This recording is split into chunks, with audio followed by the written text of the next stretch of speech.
Qur'onda fazilati aytilganda aytadilarki, bolasini qori olim qilganga qiyomatda ulug'lik tojisi kiyiziladi.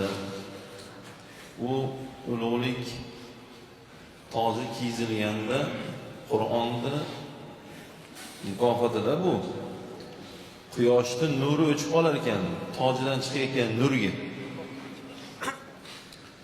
Shitda qisqa qilib aytadi. Bolasini qori va olim qilganga shu bo'lsa, qori bilan olimni o'ziga nima berilarkin deydi. Tasavvur qilyapsizlarmi? Ilohim, mana qori akamiz bu gapimiz og'ir botmaydi, ko'zlari ojiz bilasizlar. Ko'zlari ojiz. Shu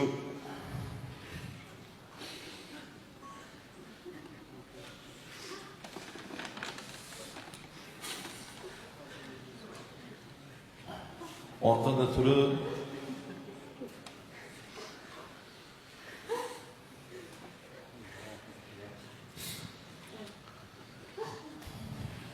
iqtido qilib aytaman-da men o'zim.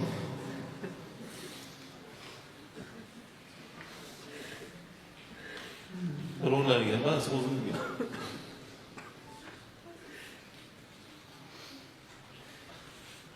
Qo'pol tuyularu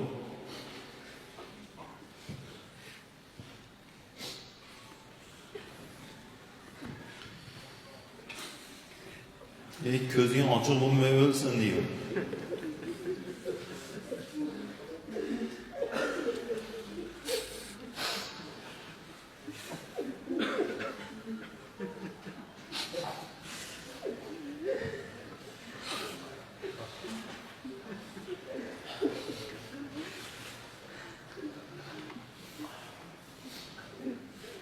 To'rtta suradan o'tamiz.